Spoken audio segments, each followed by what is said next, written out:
Pam Bondi forces Diddy's mom to confess. Diddy screams as his mom gives final evidence. The courtroom was colder than expected. Pam Bondi stood tall at the prosecutor's table, her gaze sharp, scanning the faces of the jury. The lights above hummed faintly, barely masking the tension pressing down on everyone inside the federal courthouse. Outside, chaos brewed. Journalists swarmed the sidewalk, their cameras ready to catch the fall of an empire.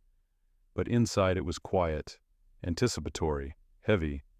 Pam wasn't new to chaos. She'd stood against cartel bosses, billion-dollar fraudsters, and corrupt politicians. But this was different. This was personal to America. Sean Diddy Combs wasn't just a celebrity. He was a symbol, a brand, a myth wrapped in champagne diamonds and music, and now a defendant. She took a slow breath. "Ladies and gentlemen of the jury," she began. "Today we open a trial that asks a simple question: when power becomes absolute, who dares speak the truth?" In the back row, Cassie Ventura's eyes welled with tears. Next to her, a former bad boy assistant clutched a small rosary. The hallway behind them echoed with the hush of security guards, moving like shadows. Then the door opened. A quiet gasp moved through the room. Janice Combs entered. Gray suit, black gloves, expression unreadable. Pam turned slowly. She had hoped for this moment, but nothing prepared her for the weight of it. The mother of the accused, the woman who had been silent for over 20 years. Janice moved like someone walking through fog. She didn't look at her son. She didn't look at the crowd. Only forward. Diddy, sitting at the defense table, shifted uncomfortably. His jaw clenched. Pam noticed. "Ms. Combs," Pam said gently, "thank you for being here." Janice nodded once. Judge Harrow cleared his throat. "This court is now in session." The day began. For hours, the prosecution built their opening argument. They laid out the tunnels, the parties, the NDAs. They spoke of silence, of control, of fear. But it wasn't until the afternoon that everything changed. Janice was called to the stand. She took the oath, sat down, folded her hands in her lap. Pam approached slowly. "Ms. Combs," she began, "I know this isn't easy." Janice's lips tightened. "Nothing about this is easy. I want to ask you one thing to begin." Pam's voice lowered. "Why now?" The courtroom held its breath. Janice looked down for a moment. Then she said clearly, "Because he told me last week that if I ever opened my mouth, he'd make sure no one ever heard from me again." Gasps. Pam nodded steady. "He threatened you?" "Yes." "And this isn't the first time, is it?" Janice shook her head. "It started a long time ago. The first time I warned him was in 2003. Pam stepped back. "Tell us what happened that year." Janice inhaled. "There was a party in Miami. I was invited by one of his assistants. I thought it was just another industry night." She paused, but it wasn't. She described the mansion, the laughter, the flashing lights, and then the girl. She couldn't have been more than 17, scared, looking around like she didn't know where she was. "What did you do?" Pam asked. "I asked a staffer. He told me, don't ask, just enjoy the party." "And did you?" "No, I left. I didn't even wait for my car. I walked out." The jury listened still. Even Diddy was still. "Did you tell anyone?" Pam asked. "I told him, Sean. I told him I saw something I couldn't see." "How did he respond?" Janice blinked slowly. "He told me to forget it, that it was nothing. If I said a word, I'd regret it." Pam took a beat. "And did you regret staying silent?" Janice nodded.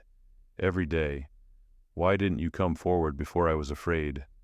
Afraid of what? Janice hesitated. Then her voice cracked. "Of losing everything. My home, my family, him." Pam let the silence hang. "But something changed," she said. Janice looked up. "Yes. I realize that silence doesn't protect you. It only protects them." Pam stepped back, looked at the jury. No further questions. For now. As Janice stepped down, her son didn't look at her. He stared at the floor, fists tight. The courtroom had shifted. Something irreversible had happened. The myth cracked. The truth began to bleed through. And Pam Bondi, steady, relentless, was only getting started. Janice Combs didn't return to her seat in the gallery. Instead, she stood outside the courtroom, clutching the edge of a marble column, steadying herself. The words she had spoken hung in the air like smoke. He threatened me. Inside, Pam Bondi gathered her notes. The next witness wasn't due for 15 minutes, but the courtroom buzzed like it had seen the verdict already. Except this wasn't the end, it was the unraveling. A fuse had been lit, and now all anyone could do was watch where the flames led.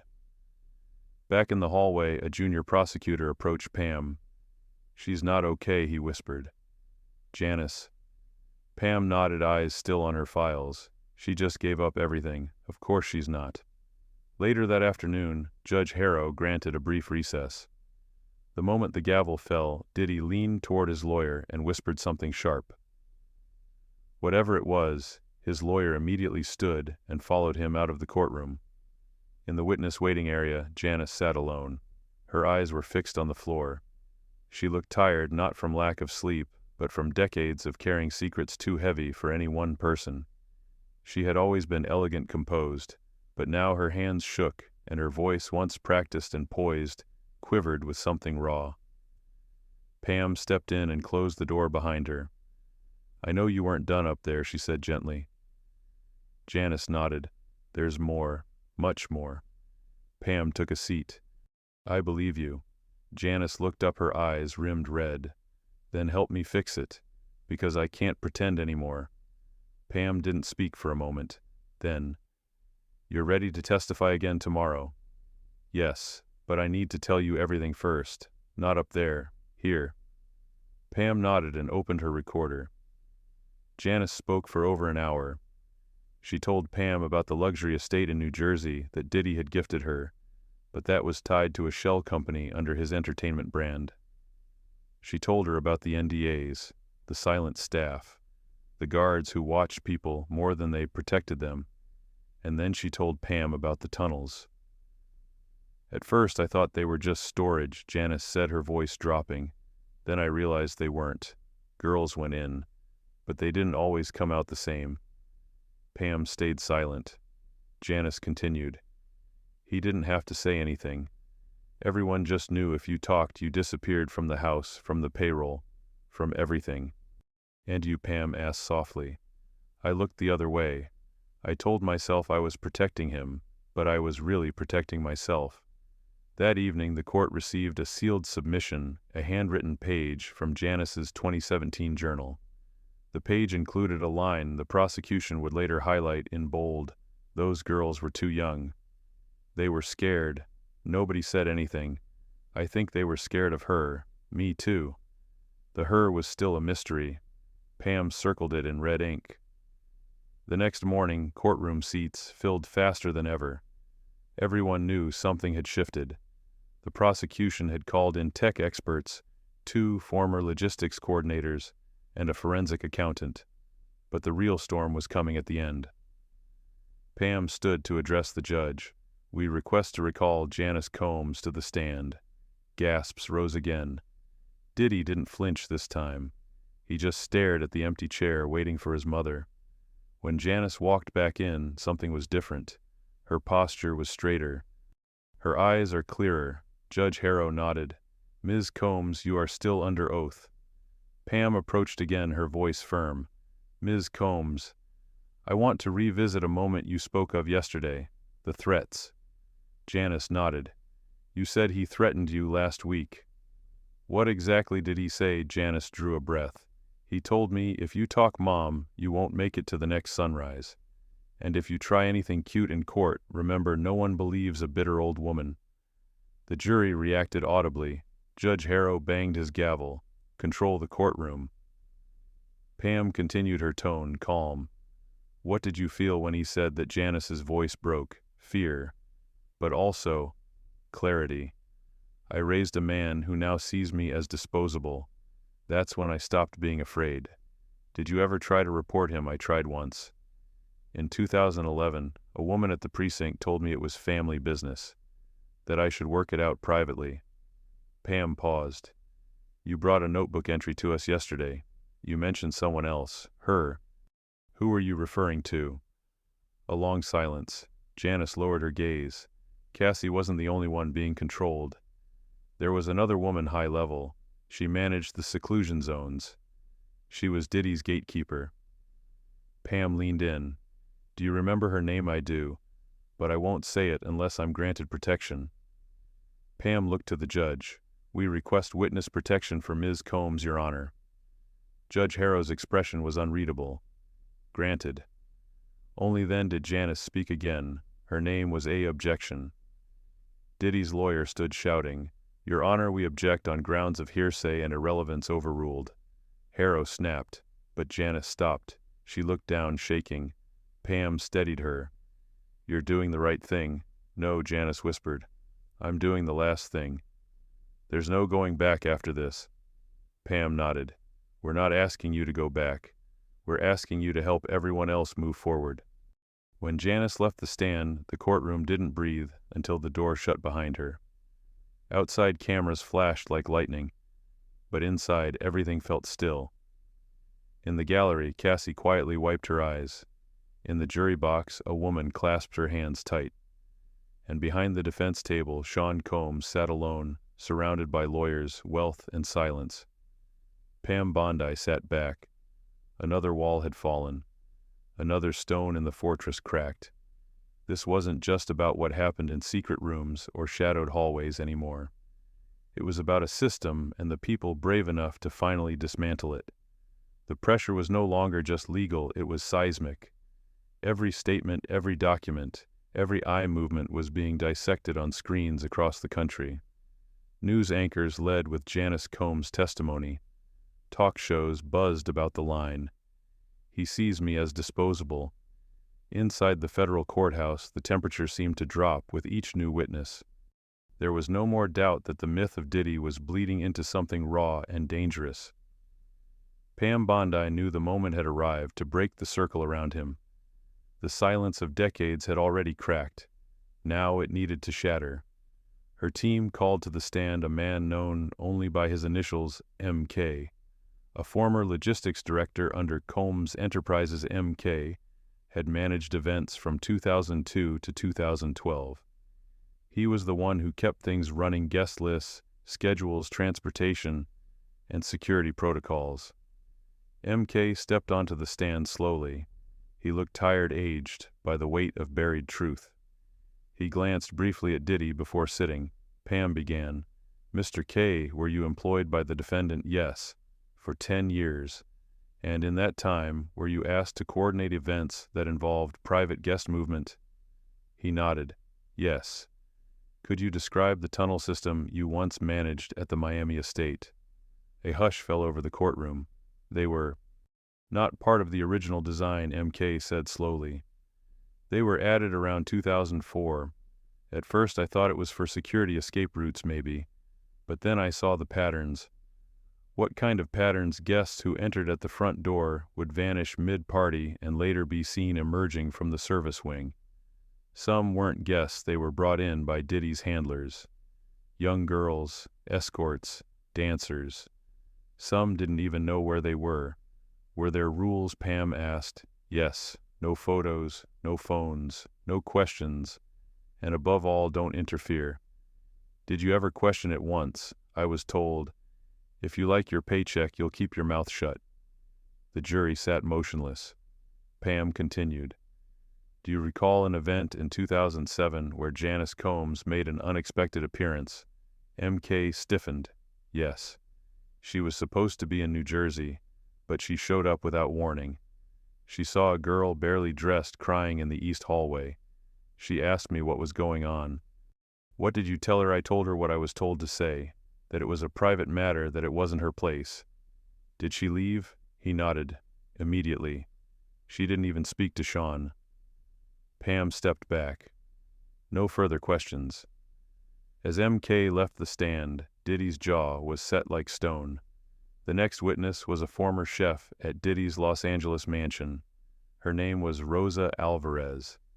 Pam introduced her with care. Rosa was soft-spoken, careful with her words, but her recollections were vivid. He never yelled in front of guests, she said, but when he was angry, the walls could feel it. What did you observe between Mr. Combs and his mother? They never talked. They sat at the same table and said nothing. Did Janice ever confide in you? Yes, once after dinner. She said, "He's not the boy I raised." The gallery stirred. Pam nodded. "Thank you, Ms. Alvarez." By the fourth day, the defense looked shaken.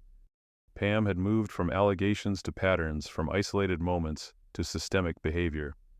That's when she brought in the most unexpected witness yet, Diddy's former spiritual advisor, Reverend Len Howard.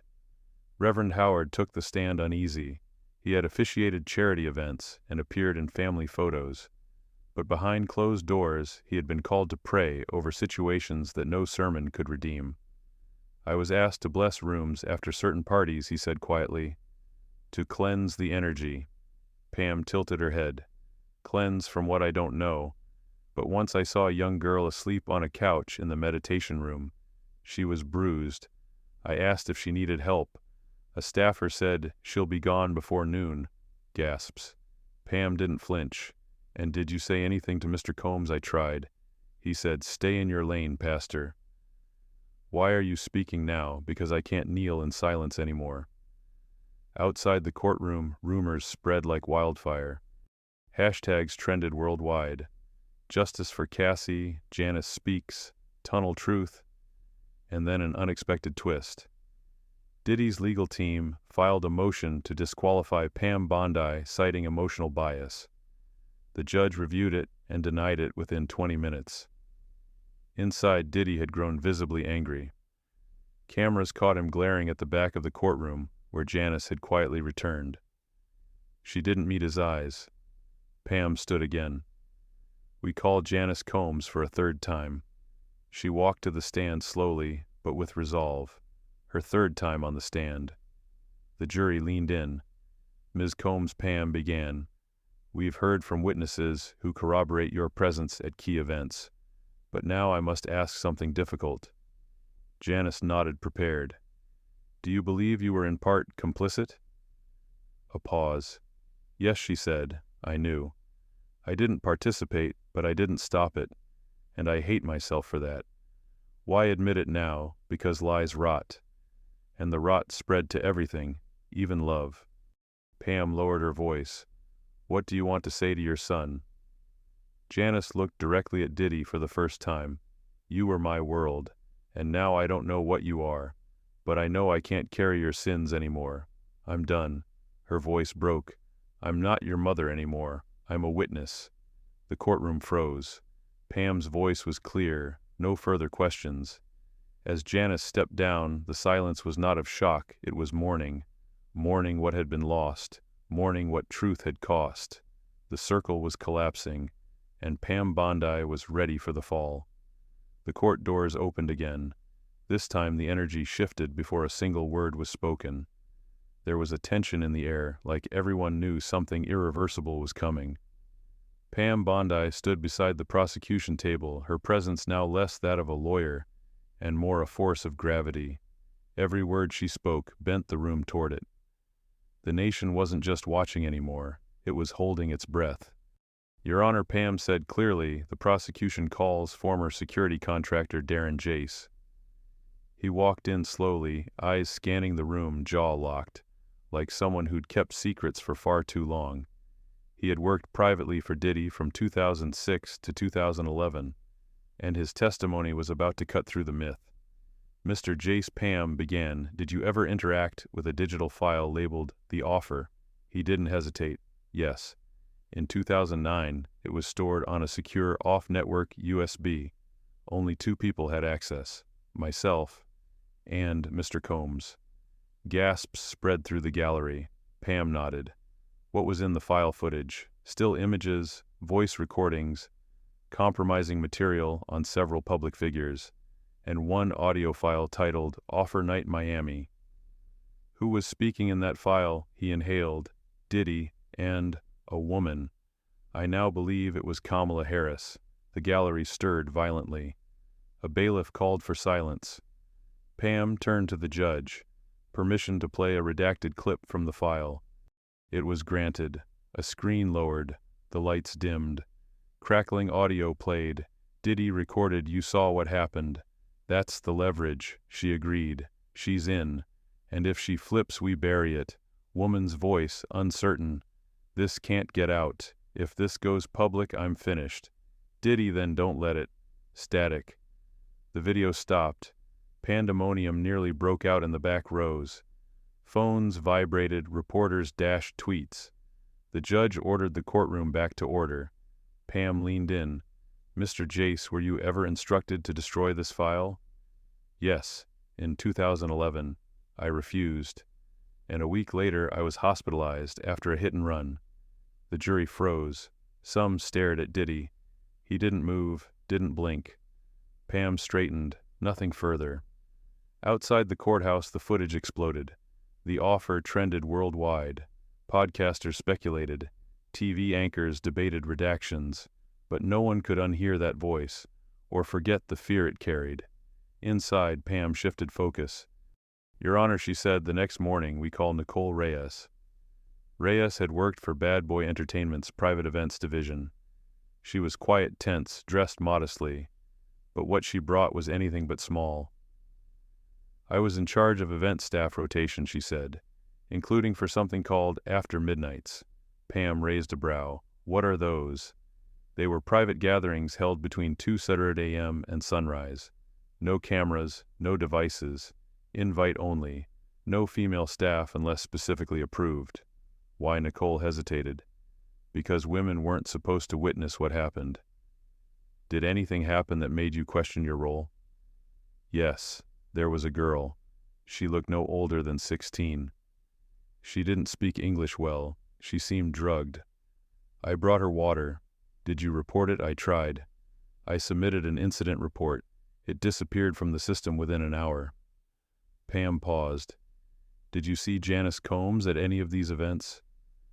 Nicole nodded slowly. "Once. In 2010. She arrived early. Saw something in the hallway. She was shaking. I offered to call her a car. She said no. This is his world. He's not my son anymore." Then she left. The courtroom stirred again. Pam turned toward the defense table. No further questions.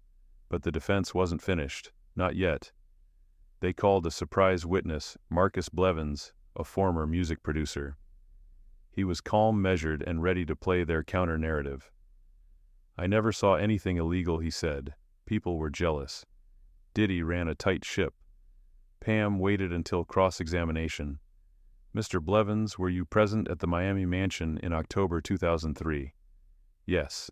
"Did you attend a party that night, where several high-profile guests were instructed to use the side entrance?" He blinked. "That was standard protocol." "Did you see a woman crying in the east hallway?" "I don't recall." Pam lifted a photo. "Is this you speaking with Janice Combs that night?" His face twitched. "Yes." "What did she say to you?" A long pause. She said, "You're all cowards. I'm not cleaning this one up." Then she left. Silence fell. The defense didn't object. Pam dropped the file. "Thank you." Outside footage of Janice's statement circulated again. The media dubbed it the matriarch break. Inside the prosecution room, Pam met with her team. Time was short. The defense was losing credibility fast, but the jury still needed one last piece, one that would unify everything. And then it came. A former assistant sent a confidential package to the court. Inside was a letter from Janice Combs dated 2017, unsent, unmailed. It read, "To the girl in the blue hallway, I saw you. I failed you. I told myself I couldn't stop him. But the truth is, I didn't try hard enough. Forgive me. I'm no longer afraid." Pam read it in silence, then called for a meeting with the judge. The letter was admitted. And when it was read aloud in court, something changed. The gallery wept. Even a juror wiped his eyes. Diddy looked down for the first time. Outside, the nation leaned closer. Not for gossip, but for truth. Pam Bondi knew the silence was over. And now the reckoning had begun. The courthouse had become a crucible. By now, the streets outside were barricaded daily. Protesters, believers, skeptics, and survivors, everyone had staked ground in what was no longer just a trial. It was a confrontation with a cultural machine, and inside Pam Bondi was wielding the truth like a scalpel. On the 5th day of proceedings, word got out before court was even in session. More former insiders were preparing to testify. And unlike before, they weren't asking for anonymity. They were stepping into the light.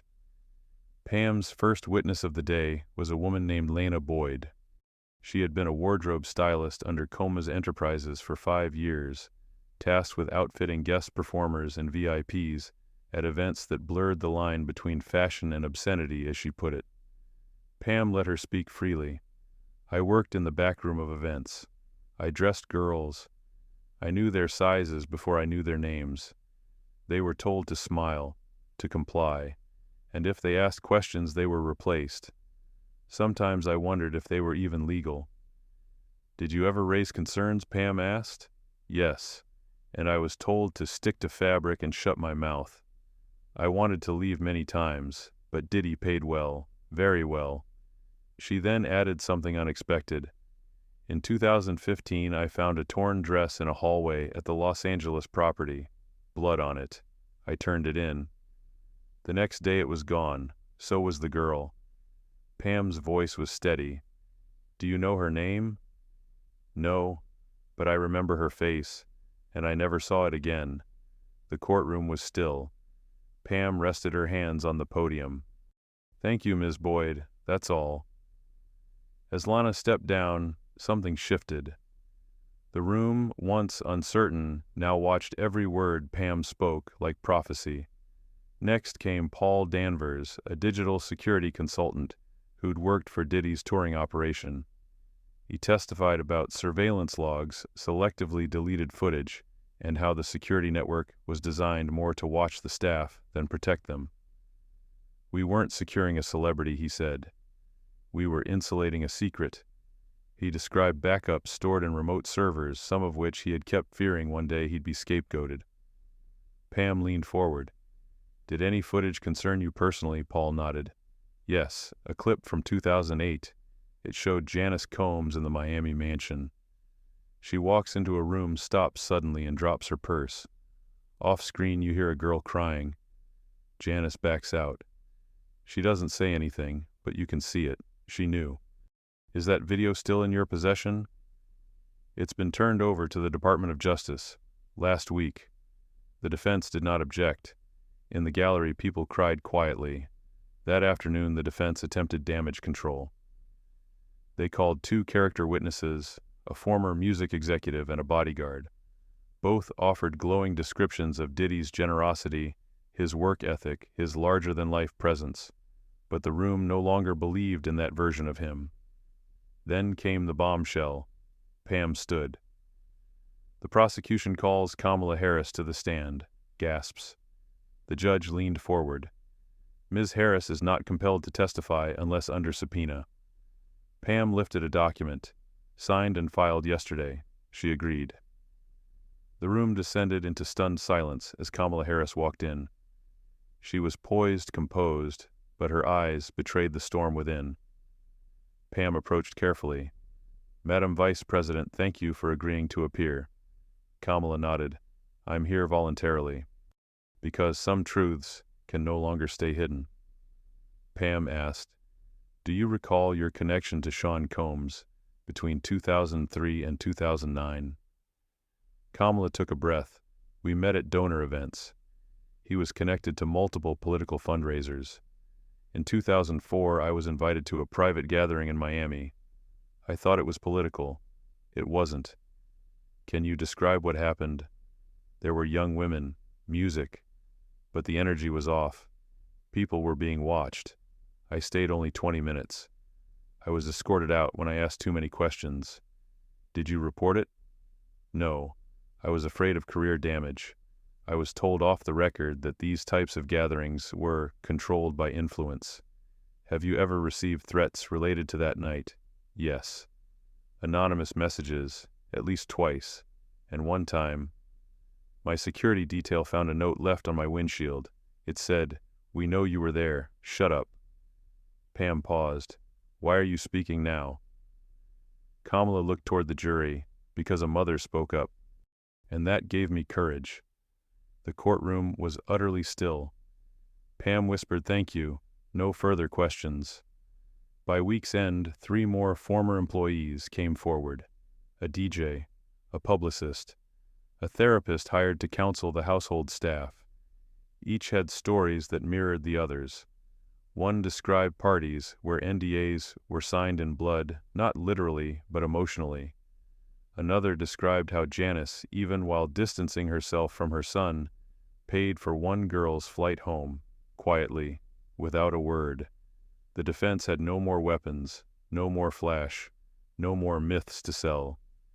Then the judge announced a recess before closing arguments. Outside, the media called it a reckoning.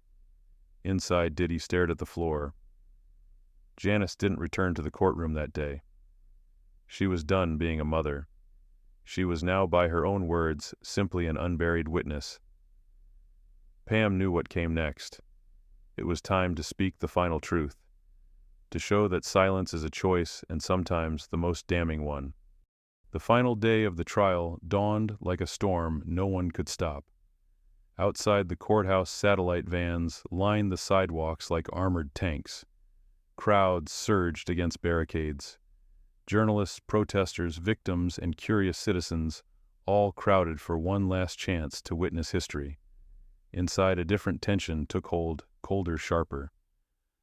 Pam Bondi rose from her seat. Her face carried the stillness of someone who knew every word she was about to speak might echo for generations. She approached the jury. "Ladies and gentlemen, what you've heard over the last weeks isn't a collection of rumors or resentment. It is a coordinated symphony of silence broken.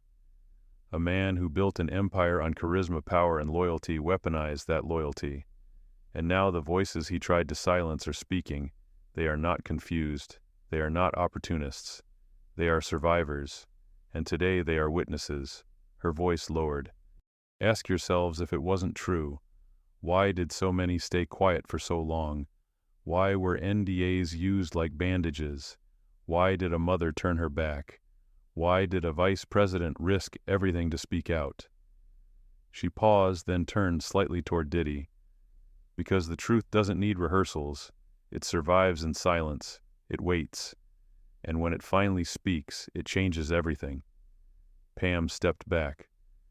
The defense attorney tried a final appeal, spoke of reputation, of generosity, of career-long achievements. But it was too late. The room had already made its choice. The judge dismissed the jury. What followed was a silence unlike any other. 7 hours later they returned. The 4 persons stood.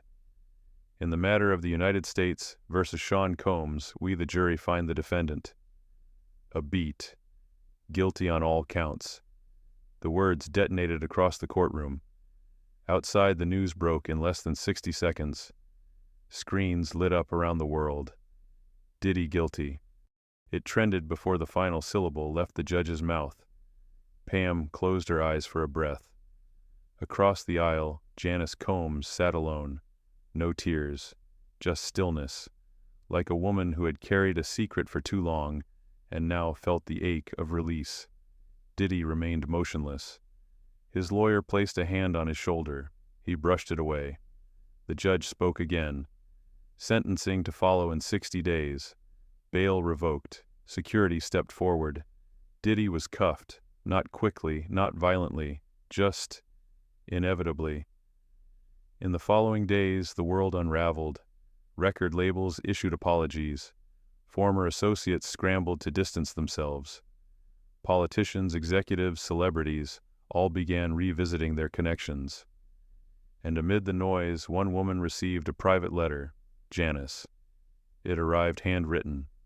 No return address. It read, "I hated you for speaking. I hated you for leaving. But I see now you didn't leave me, you left the lie. And you were right too. I don't expect forgiveness. I just wanted you to know you saved someone.